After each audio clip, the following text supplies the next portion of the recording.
अकारण करुणावरुणालये भक्तवत्सल शरणागत वत्सल कलि पावनावतार श्री श्रीमन नित्यानंद प्रभु श्रीमन महाप्रभुर अहितुकी करुणाय राधा गोविंद देवीर महति कृपाय गौड़ीय संप्रदाय आचार्य वर्य श्रील कृष्णदास कविराज गोस्वामी पादेर विरचित श्री श्री चैतन्य चरितामृत महाप्रभुर पावन चरित्र कथा श्रवणेर अवसर आमादेरके प्राप्त होच्छे। ये भगवानेर एकटी विशेष करुणा। এই কথা প্রসঙ্গে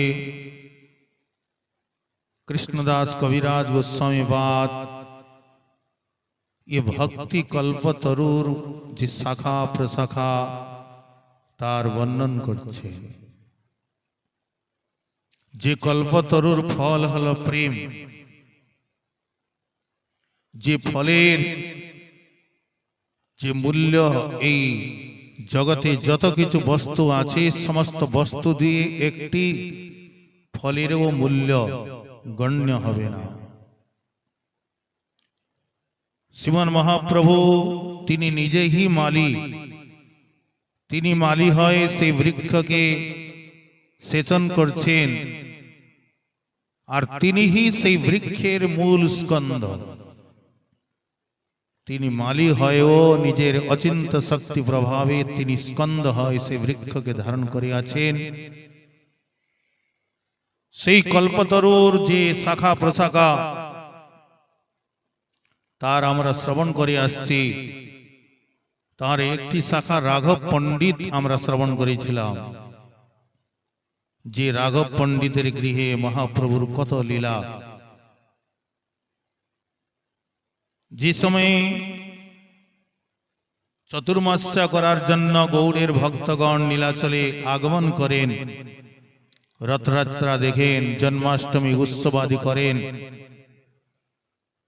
আর কার্তিক মাসান্তে যখন তারা প্রস্থান করেন তো মহাপ্রভু সবাইকে বিদায় করেন। এক এক ভক্তগণের স্বয়ং ভগবান তাদের মহিমা গান করেন। রাঘব পণ্ডিতকে দেখে বলছেন, রাঘব পণ্ডিতে কহে বচন সরস, তোমার শুদ্ধ প্রেমে আমি হই তোমার বশ। তোমার যে শুদ্ধ প্রেম সেই প্রেমেতেই আমি বশ হয়ে যাই। সমস্ত ভক্তগণকে মহাপ্রভু গম্ভীরায় বলছেন, বলে শোনো এ রাঘব পণ্ডিতের কেমন প্রেম সেবা, কি ইহার কৃষ্ণ সেবার কথা শুনো সর্বজন। পরম পবিত্র সেবা, অতি সর্বোত্তম পরম পবিত্র সেবা। মানে এবং সেবার যে ভাব, এ ভাবও দুর্লভ। তো মহাপ্রভু নিজে রাঘব পণ্ডিতের যে সেবা, গৃহে যে সেবা, তার প্রশংসা করছে। মহাপ্রভু বলছেন, কারণ ভক্তের বড়াই করতে মহাপ্রভু খুব ভালো করে জানেন। ভগবান ভক্তবৎসল, ভক্তের প্রশংসা করতে খুব চান। মহাপ্রভু বলছেন, আর দ্রব্য রহো, শুনো নারিকেলের কথা। 5 গন্ডা করি নারিকেল, বিখায় যথা তথা। বাড়িতে কত শত বৃক্ষ, লক্ষ লক্ষ ফল, তথাপি শুনেন যথা মিষ্ট নারিকেল। এক এক ফলের মূল্য দিয়া চারি চারি পণ, 10 ক্রোশ হইতে আনায় করিয়া যতন। ভগবানও যে শুদ্ধ প্রেম, ভক্তি তো অনেক প্রকার হয়। সেবা করি, 56 ভোগ লাগাচ্ছি, কিন্তু তার উদ্দেশ্য কি? যশ প্রতিষ্ঠা। আহা, অমুক শর্মাজি এত টাকা খরচ করে ফুল বাংলা বানিয়েছে, হ্যাঁ, এত সুন্দর 56 ভোগ লাগিয়েছে। উদ্দেশ্য এইখানে আটকে আছে কি লোক লোক আমার প্রশংসা করুক, আমি এত টাকা খরচ করলাম, এত ভালো উৎসব করলাম। উদ্দেশ্যটা এইখানে আটকে আছে, ভগবানের প্রীতির উদ্দেশ্য নয়, ভগবানের প্রসন্নতা কারণ নয়। আর সে বস্তুর মধ্যে পবিত্রতা কতটা আছে তারও ধ্যান দেওয়া হলো না। সেবা ভগবানকেও শ্রী অম্বরীশ মহারাজও সেবা করতেন, যার সেবার মহিমা সুখদেব গোস্বামী গান করেছেন। যে অম্বরীশ এক রাজা ছিলেন, কিন্তু ভগবান সুদর্শন চক্রকে আদেশ দিলেন কি সুদর্শন, এ অম্বরীশ আমার সেবার বিনা কিছুই জানে না, সেই জন্য তুমি এর সুরক্ষায় আজ থেকে নিযুক্ত হয়ে গেলে। সেই সেবার বশীভূত ভগবান হয়ে যান। মহাপ্রভু বলছেন আর দ্রব্য ছাড়ো, এ নারিকেল কথা শুনো। বাড়িতে কত লক্ষ লক্ষ বৃক্ষ আছে, কিন্তু যদি কোথাও শুনেন অমুক জায়গার নারকেল খুব মিষ্টি জল, তো সেখানে 10 গুণা ফল দিয়ে নারকেল দিয়ে অথবা অর্থ দিয়ে কিনে আনতে। রাঘব পণ্ডিত মহাশয় এক এক ফলের মূল্য দিয়া চারি চারি পণ, 10 ক্রোশ হইতে আনায় করিয়া যতন। প্রতিদিন 5-6 ফল ছোলাইয়া 5টি-6টি নারকেল তাকে সংস্কার আদি করে, আর সুশীতল করিতে রাখে জলে ডুবাইয়া। কি ভাব, মানে সে নারকেলকে আবার শীতল করার জন্য তাকে জলে ডুবিয়ে রাখতে। তারপরে ভোগের সময় পুনঃ ছলি শঙ্খ করি কৃষ্ণে সমর্পণ করে, মুখে ছিদ্র করি। মানে সেবার পরিপাটি দেখে যদ্যপি ভগবান তিনি ষড়ৈশ্বর্যপূর্ণ ভগবান, তিনি আত্মারাম, তিনি আপ্তকাম, তিনি লক্ষ্মীপতি, ভগবানের কোন বস্তুর প্রয়োজন নাই। কিন্তু ভক্তের যে নিষ্ঠা, তার যে পরিপাটি, তার যে ব্যগ্রতা, ये ভগবানকেও বশীভূত করে ফেলে, ভগবানও বশীভূত হয়ে যায়। ভোগের সময় সেই নারকেলগুলোকে তাকে সংস্কার করে ছিদ্র করে আর কৃষ্ণে সমর্পণ করতেন। কৃষ্ণ আর তার সেবাকে দেখে ভগবানও তিনি সেই নারকেল জলটাকে পান করতেন। কৃষ্ণ সেই নারকেল জল পান করি, কভু শূন্য ফল রাখে, কভু জল ভরি। কোনদিন তো শূন্য থাকতো, আবার কোনদিন জলের সহিতও থাকতো ভগবতের ইচ্ছায়। জল শূন্য ফল দেখি পণ্ডিত হর্ষিত, ফল ভাঙ্গি শস্য কইল সৎ সুপা সৎ পাত্র পূরিত। এখন যেই দিন ফল জল শূন্য দেখেন, আবার রাঘব পণ্ডিত পরম হর্ষে সেই নারকেলকে দুভাগ করে তার যে শস্য থাকে পাতলা পাতলা, তাকে একটি পাত্রে বের করে নেন, শস্য সমর্পিয়া করে বাহিরে ধ্যান, আবার সেই শস্যকে সমর্পণ করে বাইরে সে ধ্যান করতেন। আর শস্য খাইয়া কৃষ্ণ করেন শূন্য ভজন। ये भगवान, ये सेवा। कभु शस्य खाया पुनः पात्र भरे सांसे, श्रद्धा बाड़े पंडितेर प्रेम सिंधु भासे। এই প্রকার সেবা করতে মহাপ্রভু এই সমস্ত গৌড় ভক্তগণের নিকটে বর্ণন করছেন রাঘব পণ্ডিতের সেবা। एक दिन 10 फल संस्कार करिया भोग लागाइते सेवक आइल लइया। एक दिनेर केमन पवित्र सेवा মহাপ্রভু বলছেন রাঘব পণ্ডিত একদিন যখন ঠাকুরের ভোগ লাগবে তো সেবক নিয়ে এসছে 10টি নারকেল ফল আর এনেছে। তো সেই ফলটা রাঘব পণ্ডিত উনার হাতের থেকে নিবে, একটু বিলম্ব হয়েছে তো সেবক দরজায় দাঁড়িয়ে আছে। তো এক হাতে নারকেল গুলো ধরেছে আর এক হাতে কি করেছে, সে দরজার বাঁধ যে চৌকাঠ তাতে হাত দিয়েছে। তো তাকে দেখেছেন রাঘব পণ্ডিত।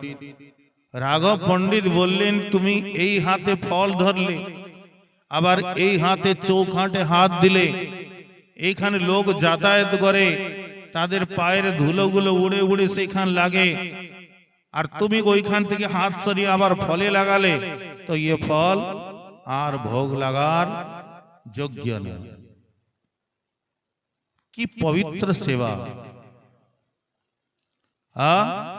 ভোগ লাগাইতে সেবক আইলা লইয়া, অবসর নাহি হয় বিলম্ব হইল, ফল পাত্র হাতে সেবক দ্বারেতে রহিল। সে ফল পাত্রকে নিয়ে দ্বারে দাঁড়িয়ে থাকলো সেবক। দ্বারের উপরে ভিত্তে তেহ হাত দিল, ভিত্তি মানে সে দেওয়ালে অথবা চৌকাঠে হাত দিয়েছে, সেই হাতে ফল চুইল পণ্ডিত দেখিল। পণ্ডিত কহে, দ্বারে লোক করে যাতায়াতে, তার পদ ধুলি উড়ি লাগে উপর ভিতে, সেই ভিতে হাত দিয়া ফল পরশিলা, কৃষ্ণ যোগ্য নয় ফল, ফল অপবিত্র হইলা। আর ভগবানকে ভোগ লাগার যোগ্য নয়। এ তো বলি ফল ফেলে প্রাচীর লঙ্ঘিয়া, প্রাচীরের বাহিরে গিয়ে সে ফলগুলোকে ফেলে আসলে। হইছে পবিত্র প্রেম সেবা জগত জিনিয়া। রাঘব পণ্ডিত এমন পবিত্র সেবা করতেন, তবে আর নারিকেল সংস্কার করাইল, পরম পবিত্র করি ভোগ লাগাইল। এই মত কলা আম্র নারঙ্গ কাঁঠাল, যাহা যাহা দূর গ্রামে শুনে আছে ভাল ভালো। বহু মূল্য দিয়া আনে করিয়া যতন, পবিত্র সংস্কার করি করে নিবেদন।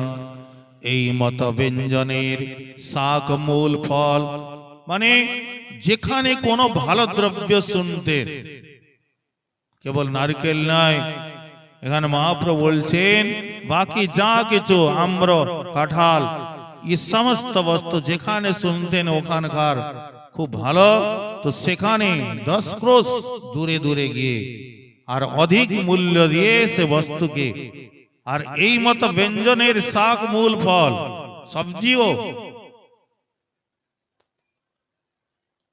তাও বহু মূল্য সব দিয়ে তিনি ভগবানকে ভোগ দিতেন।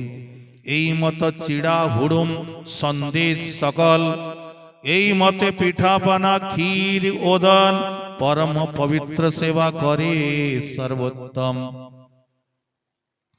কাসন্দি আচার আদি অনেক প্রকার, গন্ধ বস্ত্র অলঙ্কার শ্রব দ্রব্য সার, এই মত প্রেমে সেবা করে অনুপম।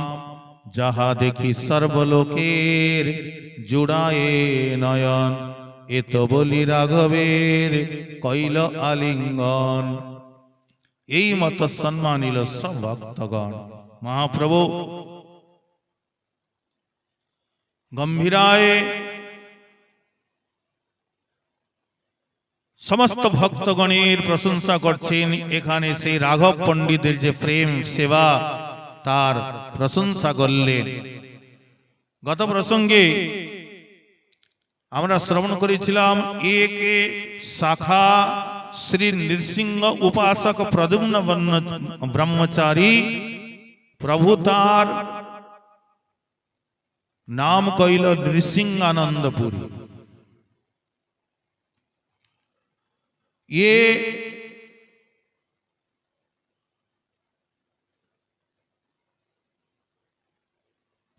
नृसिंहानंद इन्हीं प्रद्युम्न ब्रह्मचारी, ये जिनी पूर्व लीलाय सुदामा छिलेन उनार चरित्र तो আমরা শ্রবণ করি। ये नृसिंहानंद उनारी नाम ये যে সময় ভগবান মহাপ্রভু গৌড় দেশ হয় বৃন্দাবন গমনের ছলে গৌড় মণ্ডলে গেলেন, কুলিয়া থেকে যখন আগে মহাপ্রভু যাবেন তো নৃসিংহানন্দ মানসিক রূপে মহাপ্রভু যেই মার্গ দিয়ে যাবেন তিনি মানসিক রূপে সেই মার্গকে সাজাতে লাগলেন।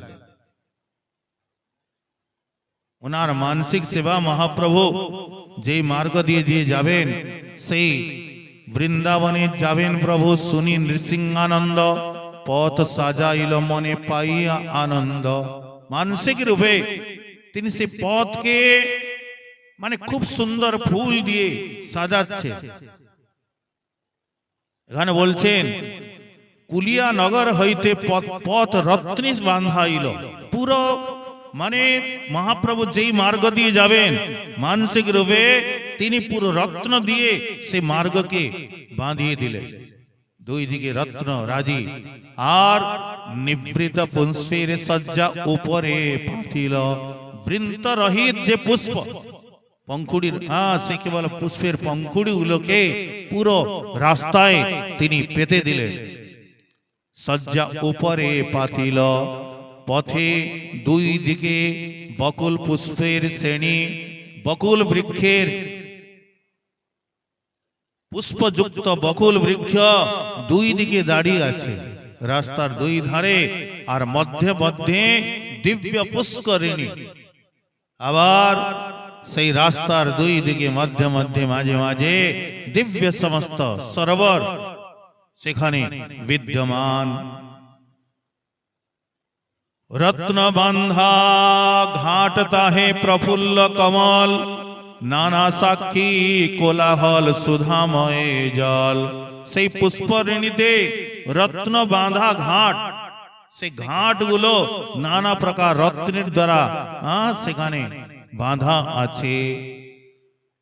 আর নানা পক্ষী কোলাহল সুধা সমজল, নানা জাতির পাখিগুলো সেখানে বিচরণ করছেন। সুধার অমৃতের সমান জল সেখানকার সে সরোবরে। শীতল সমীর বহে নানা গন্ধ লইয়া, কানাইর নাটশালা পর্যন্ত লইল বাঁধিয়া। এই প্রকার এই নৃসিংহানন্দ সেই পথকে সাজাতে সাজাতে নাটশালা, কানাইর নাটশালা গৌড়মণ্ডলী সেখানে পর্যন্ত পৌঁছে গেলেন। কিন্তু সেখান থেকে আগে উনি যে মানে পথকে সাজাবেন আগে আর মন যাচ্ছে না, কোন প্রকার মন বসছে না, কোন প্রকার মন যাচ্ছে না। তখন তিনি ভক্তগণকে বলে দিলেন আগেই, বলে দেখো আমি আগেই বলে দিচ্ছি মহাপ্রভুর এইবার বৃন্দাবন গমন হবে না, তিনি কানাইয়ের নাটশালার দিকে ফিরে আসবেন।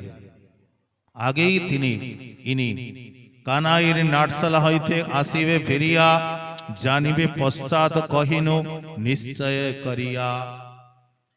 ইনি নৃসিংহানন্দ মহাপ্রভু নাম দিয়েছিলেন, নৃসিংহ ভগবানের সেবা করেন বলে। আসলে ইনার নাম শুক্লাম্বর ব্রহ্মচারী। মহাপ্রভুর মহাপ্রকাশ লীলায় এই শুক্লাম্বর ব্রহ্মচারীকে বলছেন কি এই শুক্লাম্বর ব্রহ্মচারী যিনি পূর্ব লীলায় সুদামা ছিলেন, যার ঝুলির থেকে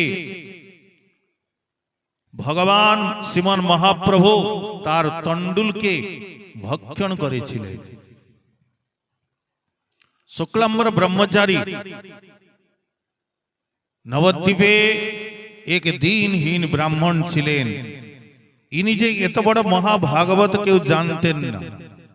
পরম আনন্দে কেবল ভগবান নাম গ্রহণ করে আর ভিক্ষা দ্বারা যা কিছু প্রাপ্ত করতেন ভগবান শ্রীকৃষ্ণকে সেই ভোগ নিবেদন করে তাকে গ্রহণ করে তিনি আনন্দে সেই শুক্লাম্বরের শুনহ কিছু কথা। নবদ্বীপে বসতি প্রভুর জন্ম যথা, পরম সুধর্মরথ পরম সুশান্ত, চিনিতে না পারে কেহ পরম মহান্ত। কেউ জানতেন না এনাকে, নবদ্বীপে ঘরে ঘরে ঝুলি লইয়া কাঁধে ভিক্ষা করি অহর্নি শ্রীকৃষ্ণ বলি কাঁদে। ভিখারি করিয়া জ্ঞান লোকে নাহি চিনে, তাকে ভিখারি বলে জানতেন। তিনি জানতেন না কি মহাপ্রভুর এত বড় ইনি মানে ভগবানের ভক্ত বলে ভিখারি। দিনহীন ছিলেন তাই ভিক্ষা করতেন, ভিক্ষা করে যা কিছু তিনি প্রাপ্ত করতেন তাকেই ভগবানকে ভোগ দিয়ে আর সেই প্রসাদকে তিনি পেয়ে আর দিনকে যাপন করতেন। কৃষ্ণ আনন্দ প্রসাদে দারিদ্র নাহি জানে, সেই কৃষ্ণ আনন্দ যে প্রসাদ মানে ভগবানের যে কৃপা, ভগবানের ভজনের আনন্দকে তিনি যে নিজের যে গরিবী দরিদ্র অবস্থাকে তাকে তিনি অনুভবই করতেন না।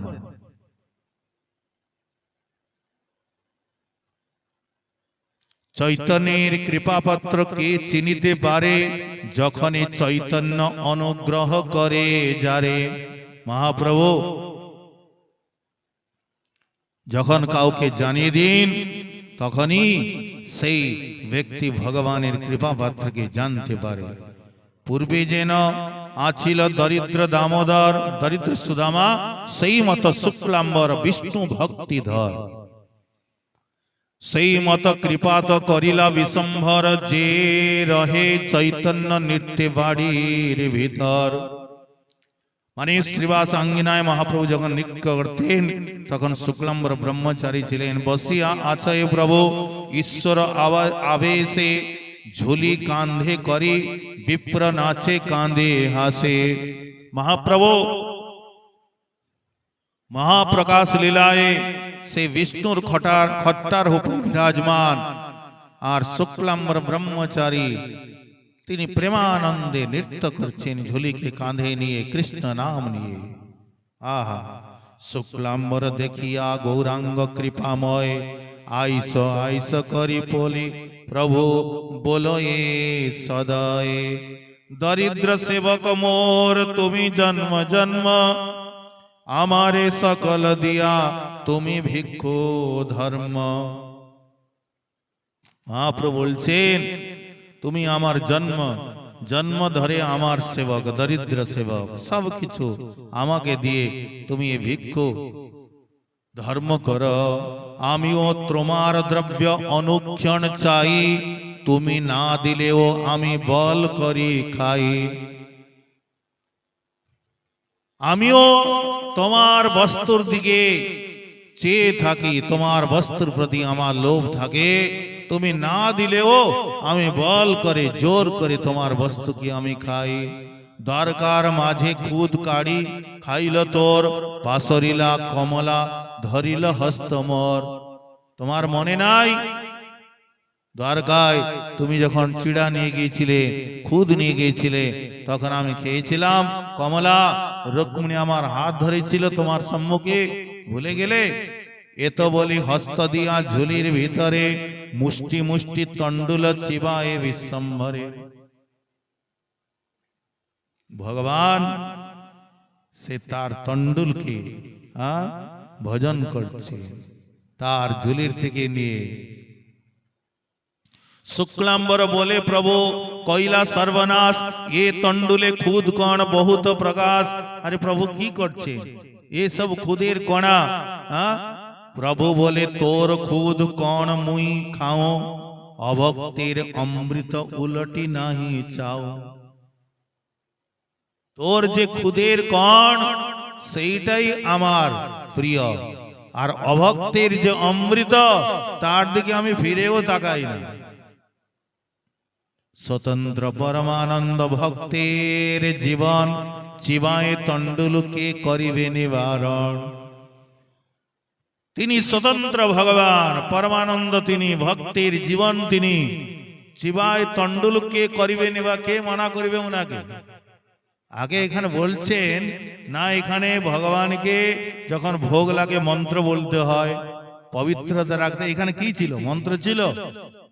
কিছুই ছিল না। এসব বিধি নিষেধের পারে সবেই বিহল হইলা কারুণ্য দেখিয়া, না জানি কে কোন দিকে পড়ে কাঁদিয়া।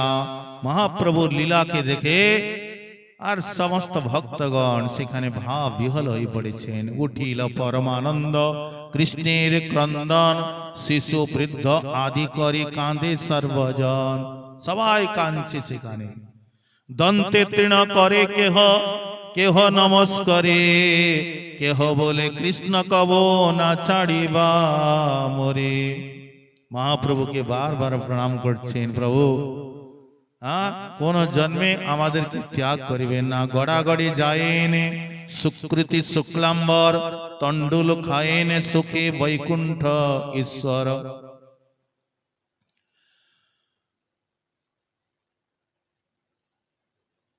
প্রভু বলে শুন শুক্লাম্বর ব্রহ্মচারী, তোমার হৃদয়ে আমি সর্বদা বিহরি।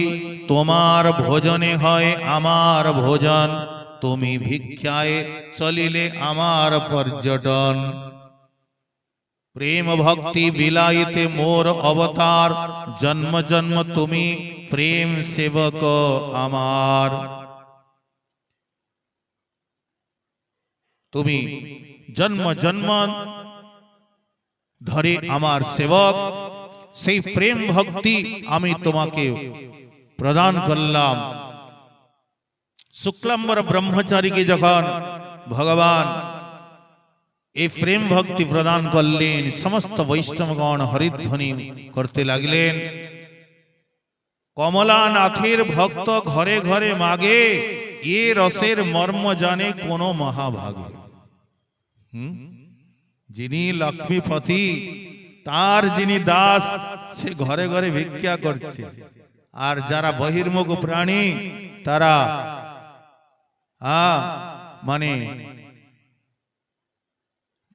সংখ্যাহীন, তারা অর্থ নিয়ে বসে আছেন। এ সব রসের মর্ম কোন কোন মহাভাগী বুঝতে পারে। 10 ঘরে মাগিয়া তণ্ডুল বিপ্র খা পায়, লক্ষ্মীপতি গৌরচন্দ্র তাহা মাগি খায়। মুদ্রার সহিত নৈবেদ্যের যেন বিধি, বেদ রূপে আপনে বলেন গুণনিধি। বিনে সেই বিধি কিছু স্বীকার না করে, সকল প্রতিজ্ঞা চূর্ণ ভক্তের দুয়ারে। এখানে গ্রন্থকর্তা বলছেন কি শুনুন, এই নৈবেদ্যের বিধি বেদে স্বয়ং, যে বেদের বেদ নারায়ণ স্বয়ং, ভাগবত বললেন এ বেদ সাক্ষাৎ নারায়ণ, ভগবানের মুখ নিঃসৃত, ভগবান নিঃশ্বাস কমল থেকে প্রকট হল বেদ। ভগবান নিজেই তিনি বিধি বানিয়েছে।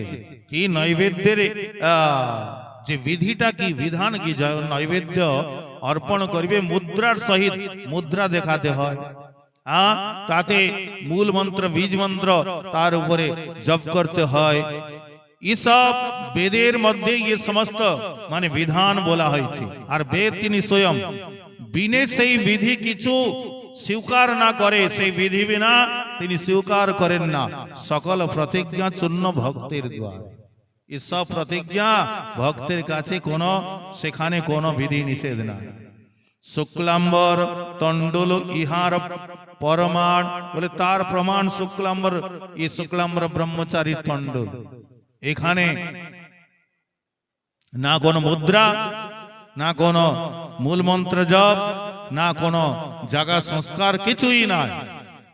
তার প্রমাণ এখানে। অতএব সকল বিধির ভক্তি প্রমাণ, যত বিধি নিষেধ সর্বভক্তি দাস। ই যত বিধি নিষেধ সব ভক্তির দাস, ইহাতে যাহার দুঃখ সেই যায় নাশ। ভক্তি বিধি মূল কহিলেন বেদব্যাস, সাক্ষাৎ গৌরাঙ্গ তাহা করিলা প্রকাশ। সব থেকে বড় বিধি ভগবানের ভক্তি, এর থেকে আর বিধি বড় বিধি কিছুই নাই। মুদ্রা নাহি করে বিপ্র, না দিল আপনে, তথাপি তণ্ডুল প্রভু খাইল যতনে। সে নিজে অর্পণও করে নাই, না কোনো মুদ্রা দেখিয়েছে, না কোনো তার উপরে মন্ত্রের দ্বারা তাকে অমৃতকরণ করেছে না কোনো শুদ্ধি করেছে, কিন্তু তথাপি ভগবান তার বস্তুকে নিজেই খেয়ে নিলেন। বিষয় মদান্ধ সর্ব সব ये মর্ম না জানে, সুত ধন কুলমদে বৈষ্ণব না চিনে। দেখি এই প্রকার অকিঞ্চন প্রাণ কৃষ্ণ সর্বশাস্ত্রে গায়, সাক্ষাৎ গৌরাঙ্গ প্রভু তাহা তো দেখায়। ये শুক্লাম্বর ব্রহ্মচারী যে একটি শাখা, তো সেই শুক্লাম্বর ব্রহ্মচারী বড় ভাগ্যবান, যার অন্ন মাগি খাড়ি খাইলা ভগবান। আমরা নৃসিংহানন্দ যার নাম শুনলাম, ওনার নাম হচ্ছে প্রদ্যুম্ন ব্রহ্মচারী, আর ইনি হলেন শুক্লাম্বর ব্রহ্মচারী।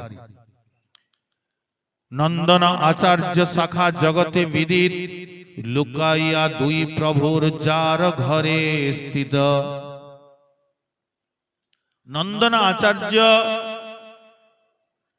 আমাদের গৌড়ীয় বৈষ্ণব সম্প্রদায় এমন কেউ জানেন না যিনি তা ওনার নাম জানেন না। নন্দন আচার্য গৃহে বলছেন দুই প্রভুর স্থিতি। এক তো নিত্যানন্দ প্রভু এসে ইনারই ঘরে ছিলেন, আর একবার অদ্বৈত প্রভুও ইনার গৃহে লুকিয়েছিলেন। অদ্বৈত প্রভু একবার মহাপ্রভু বললেন কি সেবকের দ্বারা কি অদ্বৈতকে বলো তিনি সস্ত্রী পতি পত্নী দুইজন আমার পূজার জন্য আসবে।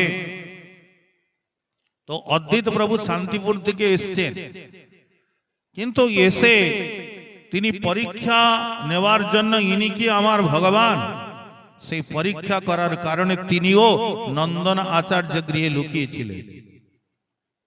মহাপ্রভু সেবকগণকে বলেন, যাও নাড়াকে বলে দাও, হ্যাঁ নন্দন আচার্য গৃহে লিখিয়ে আছে, আমাকে পরীক্ষা করতে চায়।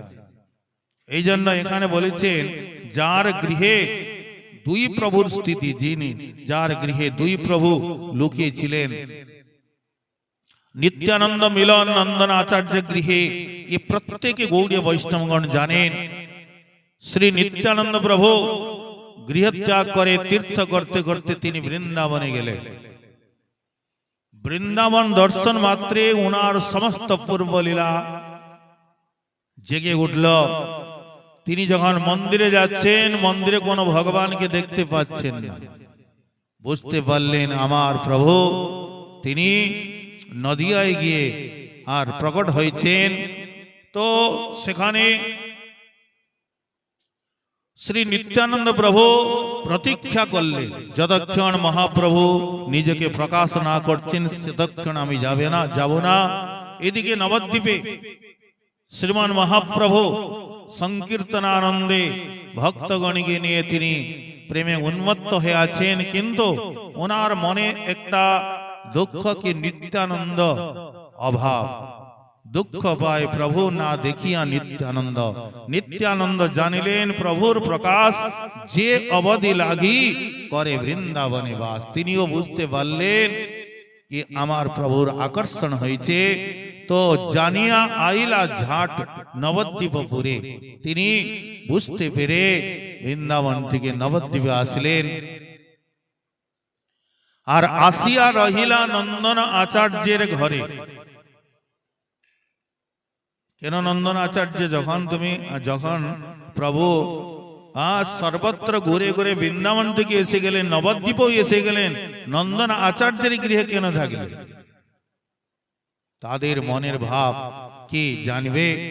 নন্দন আচার্য মহাভাগবতোত্তম, দেখি মহা তেজ রাশি যেন সূর্য সম।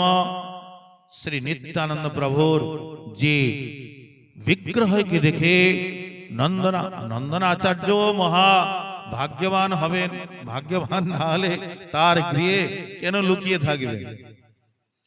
নন্দন আচার্য যখন নিত্যানন্দ প্রভুর বিগ্রহকে দেখেছেন, ওহো, মহাসূর্যের মতো কান্তি, মহা অবধূত বেশ, প্রকাণ্ড শরীর, নিরবধি গতিস্থলে দেখি মহাবীর। নিত্যানন্দ প্রভু যখন মানে গতিবিন্যাস করেন, চলেন, তো মহাবীর মতো শোভা পায়। অহর্নিশি বদনে বলয় কৃষ্ণ নাম, ত্রিভুবনে অদ্বিতীয় চৈতন্যের ধাম।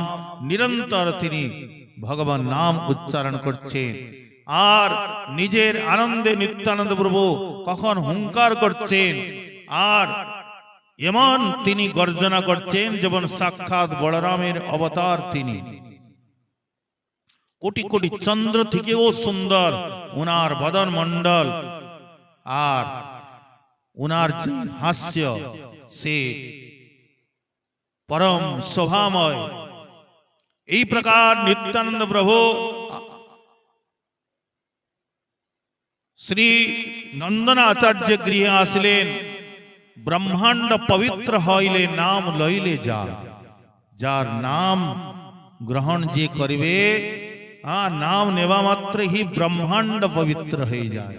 পাইয়া নন্দনাচার্য হর্ষিত হইয়া, রাখিলেন নিজ ঘরে ভিক্ষা করাইয়া। নবদ্বীপে নিত্যানন্দ চন্দ্র আগমন, ইহা যেই শুনে তারে মিলে প্রেম ধন।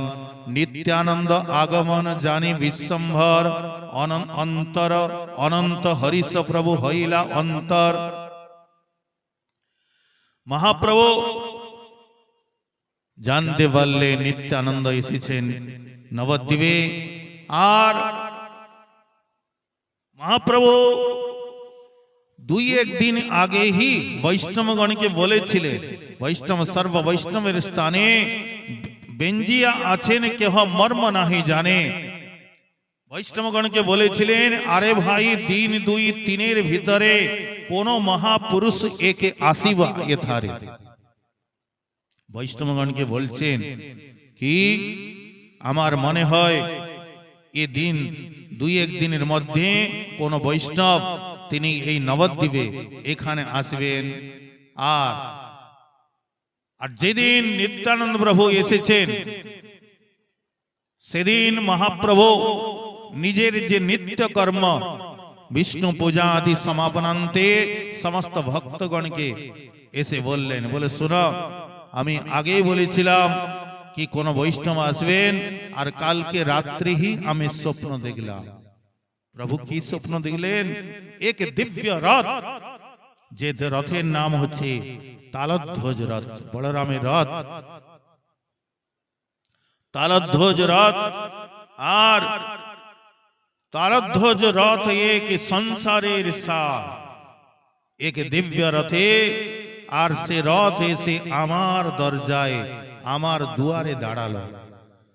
সেই রথে আমি দেখলাম এক প্রকাণ্ড শরীর, এক দিব্য মহাপুরুষ বিরাজমান, আর তিনি একবার নীল বস্ত্র আদি পরিধান করিয়াছেন, বেত্র আদি ধারণ করিয়াছেন। উনার ব্রাহ্ম কর্ণমূলে এক বিচিত্র কুণ্ডল বিরাজমান করছে। দেখে মানে হলধর বেশের সমান উনার বেশ। তিনি সেই রথের উপরে বসে জিজ্ঞাসা করছেন কি, এইটা কি নিমাই পণ্ডিতের বাড়ি হয়? এই বাড়ি নিমাই পণ্ডিতের হয়? হয় 10 বার 20 বার এই কথা কয়। সে মহাপুরুষ সেই রথের বিরাজমান হয়ে বলছেন কি, এইটা কি নিমাই পণ্ডিতের বাড়ি? তো মহাপ্রভু বলছেন ভক্তগণকে, মহা অবধূত বেশ, পরম প্রচন্ড, আর কভু নাহি দেখি এমন উদণ্ড। এই প্রকার দিব্য মহাপুরুষ, দিব্য বেশ, দিব্য বাবু আমি কখনো দেখি না। তো মহাপ্রভু ভক্তগণকে বলছেন কি, আমি উনাকে জিজ্ঞাসা করলাম, আমি জিজ্ঞাসিল, আমি কোন মহাজন তুমি? হাসিয়া দেখিয়া সম্ভ্রম বড় পাইলাম আমি। হাসিয়া আমারে বলে এই ভাই হয়, তোমার আমার কালী হবে পরিচয়। কি মহাপ্রভু বলছেন, তুমি কে কে তুমি মহাজন? হ্যাঁ, তখন বলছে কালকে তোমার আমার পরিচয় হবে। তো মহাপ্রভু এই প্রকার বলে হরিষ বাড়িল শুনি তাহার বচন, আপনারে বাসময়ী যেন সেই সম। মহাপ্রভু বলছেন ভক্তগণকে উনার সমস্ত কথাকে শুনে আমার তো পরম আনন্দ হলো। আর এই প্রকার শ্রী নিত্যানন্দ প্রভুর কথা বলতে বলতে বলরাম আবেশ আসিল মহাপ্রভুকে। আর তিনি বলরাম আবেশে গর্জনা করতে লাগলেন, মদ আনো বলি প্রভু ডাকে, হুঙ্কার শুনিতে যেন দুই কর্ণ ফাটে। শ্রীবাস পণ্ডিত কহে শুনো গোসাই, যে মদিরা চাহ তুমি সে তোমার ঠাঁই। প্রভু আপনি যে মদিরা চাইতেছেন সে মদিরা তো আপনার কাছে, এই জগতে সে মদিরা কোথায়? সে মদিরা তুমি ভান্ডার, তুমি সবাইকে, তুমি যারে বিলাও সেই তাহা পায়, কম্পিত সকল গণ দূরে রহি চায়। মহাপ্রভুর সে আবেশকে দেখে ভক্তগণ ভয়ভীত হয়ে গেলেন, সবাই দূরে পালিয়ে গেলেন। এখন মহাপ্রভু বললেন কি, দেখো তো হেন বুঝি মোর চিত্তে লয় এক কথা, কোন মহাপুরুষ একে আসিয়াছে এথা। পূর্বে আমি বলিয়াছ তোমা সভার স্থানে, কোন মহাজন সঙ্গে হবে দর্শনে। চলো হরিদাস চলো শ্রীবাস পণ্ডিত, চাহ গিয়া দেখি কে আইসে কোন ভিড়। সেই জন্য আমি আগেই বলেছিলাম, সেই জন্য শ্রীবাস হরিদাস তুমি যাও, তোমরা যাও আর নবদ্বীপের চারদিকে দেখো কোন মহাপুরুষ এখানে এসেছেন। কিন্তু পুরো নবদ্বীপে শ্রীবাস পণ্ডিত হরিদাস আদি চারদিকে তারা ভ্রমণ করে আসিলেন, কিন্তু কোথা দেখে তিলার দেখে উদ্দেশ্য কোথাও নাই পায়। সকল নদিয়া তিন প্রহর চাইয়া 3 প্রহর পর্যন্ত খুঁজলেন, আইলা প্রভুর স্থানে কাহ না দেখিয়া। নিবেদিল দোহে আসি প্রভুর চরণে, উপাধি কি কোথাও নহিল দর্শনে। কি বৈষ্ণব, কি সন্ন্যাসী, কি গৃহস্থ স্থল, পাষণ্ডীর ঘর আদি দেখিল সকল। সব জায়গায় গেলাম কিন্তু কোথায় কিছু দেখলাম না। পুরো নবদ্বীপ ঘুরে আসলাম, কেবল আশেপাশে অন্যান্য গ্রামে আমরা যাইনি, কিন্তু কোথাও কিছু দেখতে পেলাম না। মহাপ্রভু শুনে হাসতে লাগলে, দুহার বচন শুনি হাসে গৌরচন্দ্র, ছলে বুঝাইল বড় গুড় নিত্যানন্দ। এই অবতারে কেহ গৌরচন্দ্র গায়ে, নিত্যানন্দ নাম শুনি উঠিয়া পলায়। পূজয়ে গোবিন্দ যেন নামানে শঙ্কর, এই পাকে অনেকে যাইবে জম ঘর। ইয়ে গ্রন্থকর্তা বলছেন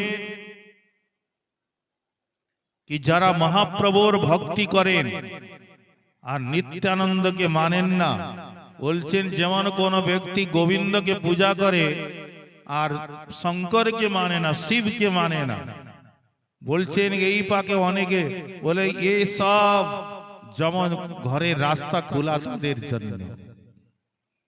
যারা শিবের নিন্দা করেন আর গোবিন্দের ভক্ত বলে পরিচয় দিন, শিবদ্রোহী মম দাস কাহাবা, সোনর সপনে মোহিনা ভাবা, মানসে বলেছে। তো বড় গুড় নিত্যানন্দ এই অবতারে, শ্রী চৈতন্য দেখায় যারে সে দেখিতে পারে। না বুঝিয়া নিন্দেতান চরিত্র অগাধ, পাইয়াও কৃষ্ণ ভক্তি হয় তার বাদ। যে নিত্যানন্দের চরিত্র না জানি যা নিন্দা করিবে, তার কৃষ্ণ ভক্তি দিকে তার বাদ হবেই হবে। এখানে গ্রন্থকর্তা বলছেন কি সর্বথা শ্রীবাস আদি তার তত্ত্ব জানে, না হইল দেখা কোন কৌতুক কারণ। গ্রন্থকর্তা বলছেন যদ্যপি শ্রীবাস পণ্ডিত নিত্যানন্দ প্রভুর তত্ত্বকে জানেন, তিনি জানেন সবকিছু, কেন কেন দেখা হলো না, এ কোনো কারণ আছে নিশ্চিত রূপে। তো মহাপ্রভু একটু হেসে ভক্তগণকে বললেন, চলো আমার সঙ্গে চলো। মহাপ্রভু সমস্ত ভক্তগণকে নিয়ে আর নাম উচ্চারণ করতে করতে সবে লইয়া প্রভু নন্দনা আচার্যের ঘর জানিয়া উঠিলা গিয়া শ্রী গৌর সুন্দর। নন্দনা আচার্য গৃহে পৌঁছালেন।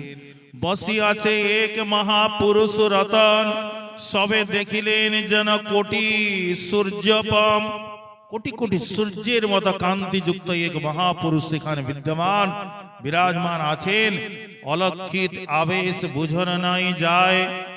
উনি কি আবেশে আছেন সে বোঝা যাচ্ছে না। অলক্ষিত, এই প্রকার আবেশ দেখা যায় না। ধ্যান সুখে পরিপূর্ণ হাসয়ে সদায়। নিজানন্দে তিনি হাসতেছেন। মহাভক্তি যোগ প্রভু দেখিয়া তাহার গণ সহে বিশ্বম্বর হইলা নমস্কার। মহাপ্রভু নিজের গণের সহিত আর নিত্যানন্দ প্রভুকে প্রণাম করলেন। সম্ভ্রমে রহিলা সর্বগণ দাণ্ডাইয়া, কেহ কিছু না বলেন রহিল চাইয়া। সম্মুখে রহিলা মহাপ্রভু বিশ্বম্বর, চিনিলেন নিত্যানন্দ প্রাণের ঈশ্বর। নিত্যানন্দ প্রভু এ তো প্রথম মিলন মহাপ্রভুর সঙ্গে, তো তিনি দেখেই বুঝতে পারলেন এ আমার হি ঈশ্বর। বিশ্বম্বর মূর্তি যেন মদন সমান, দিব্য গন্ধমালা দিব্য বাস পরিধান। আর সেই মহাপ্রভুর দিব্য বিগ্রহকে দেখে আর শ্রী নিত্যানন্দ প্রভু তিনি চেয়ে আছেন আর তিনি স্তম্ভীভূত হয়ে গেলেন। না বলে না করে কিছু, সবাই বিস্মিত। না ইনি কিছু বলছেন না তিনি কিছু বলছেন, দুইজনকে কেবল দেখতেছেন আর সবাই স্তম্ভীভূত। যদি পরিচয় আছে কেন হচ্ছে না কেন? নিত্যানন্দ জানাইতে সৃজিল উপায়, ইঙ্গিতে শ্রীবাস প্রধি বলিলেন মহাপ্রভু এ নিত্যানন্দ কি জানাবার জন্য শ্রীবাস পণ্ডিতকে ইঙ্গিত করলেন, একটি শ্লোক পাঠ করো। শ্রীবাস পণ্ডিত যেই পাঠ করেছেন বরহা পীড়ং নটবরব পূর্ব রাগের সেই শ্লোকে শুনিয়া মাত্রহি শ্রী নিত্যানন্দ প্রভু পূর্ব ভাবে মূর্ছিত হয়ে সেখানে যেমন কদলী স্তম্ভ কদলী বৃক্ষ ধরাশায়ী হয় তদ্রূপ সেখানে পড়ে গেলেন। আনন্দে মূর্ছিত হইলা নিত্যানন্দ রায়, পড় পড় শ্রীবাসের গৌরাঙ্গ শিখায়। শ্লোক শুনি কতক্ষণে হইলা চেতন, তবে প্রভু লাগিলেন করিতে ক্রন্দন। নিত্যানন্দ প্রভু চেতনা পেয়ে কাঁদতে লাগিলেন। আর পুনঃ পুনঃ শ্লোক শুনি বাড় হয়ে উন্মাদ ব্রহ্মাণ্ড হৃদয়ে শুনি সিংহনাদ। সেই যে হুঙ্কার গর্জনকে শুনে ব্রহ্মাণ্ড আজকে কম্পিত হচ্ছে। নিত্যানন্দ প্রভু যখন ভূমিতে আছাড় খেয়ে পড়ছেন, সবাই মনে করছেন যেমন সেই উনার অস্থিগুলো চূর্ণ হয়ে গেল। এই প্রকার অন্যের কি দায়, বৈষ্ণবের লাগে ভয়। অন্যের কথা ছাড়ুন, বৈষ্ণবগণের মনেও ভয় উৎপন্ন হচ্ছে। গড়াগড়ি যায় প্রভু পৃথিবীর তলে, কলেবর পূর্ণ হইল নয়নের জলে। বিশ্বম্বর মুখ চাই ছাড়ে ঘন শ্বাস, অন্তরে আনন্দে ক্ষণে ক্ষণে মহাহাস। দেখিয়া অদ্ভুত কৃষ্ণ উন্মাদ আনন্দ, সকল বৈষ্ণব সহ কাঁদে গৌরচন্দ্র। পুনঃ পুনঃ বাড়ে শোক অতি অনিবার, ধরেন সবাই কেহ নারে ধরিবার। কেউ মানে নিত্যানন্দ প্রভুকে ধরতে পারছে না। অন্তত গত্বা মহাপ্রভু ধরিতে নারিলা যদি বৈষ্ণব সকলে, বিশ্বম্ভর করিলেন আপনার কোলে। স্বয়ং বিশ্বম্ভর মানে এত অদ্ভুত প্রসঙ্গ এখানে, মানে সে মানে কল্পনাও করা যায় না। স্বয়ং মহাপ্রভু নিত্যানন্দ প্রভুকে ধারণ করলেন। বিশ্বম্ভর কোলে মাত্র গেলা নিত্যানন্দ, সমর্পিয়া প্রাণ তারে হইলা যেই মহাপ্রভু নিত্যানন্দ প্রভুকে কোলে নিয়েছেন, তো নিত্যানন্দ প্রভু নিজের যে প্রাণের ঈশ্বরের কোলে আর নিজেকে সমর্পণ করে দিয়ে স্থির হয়ে গেলেন। যার প্রাণ তারে নিত্যানন্দ সমর্পিয়া, আছেন প্রভুর কোলে অচেষ্ট হইয়া। এই দৃশ্যটাকে দেখে শ্রী সবাই নানা প্রকার তো তারা কল্পনা করছেন, নিত্যানন্দ কোলে করি আছে বিশ্বম্ভর, বিপরীত দেখি মনে হাসে গদাধর। গদাধর সেই পূর্বভাবে তিনি মনে মনে হাসতেন, বলি গিয়ে উল্টো কি করে হয়ে গেল, যে বিশ্বম্ভর আর যে মহাপ্রভুকে ধারণ করিবে, যে অনন্ত অনন্তই, কারণ মহাপ্রভুর যত সেবার দ্রব্য কে অনন্ত, সেই শেষ ভগবান, তিনি হি শয্যা, তিনি হি সিংহাসন, তিনি হি পাদুকা, তিনি হি ছত্র, তিনি সবকিছু তিনি ধারণ করে আছেন। আর আজকে উল্টো হয়ে গেল, নিত্যানন্দ কোলে করি আছে বিশ্বম্ভর, বিপরীত দেখি মনে হাসে গদাধর। যে অনন্ত নিরবধি ধরে বিশ্বম্ভর, আজি তার গর্ব চূর্ণ লোকের ভিতর। আজকে ये बिल्कुल विपरीत, আর সেই বিশ্বম্ভর তিনি আজকে সেই শেষকে অনন্তকে ধারণ করে আছেন। শ্রীমান নিত্যানন্দ প্রভুর অদ্ভুত সেই শক্তিকে দেখে মহাপ্রভু বলছেন, বুঝিলাম ঈশ্বরে তুমি পূর্ণ শক্তি, তোমা ভজিলে সে জীব পায় কৃষ্ণ ভক্তি।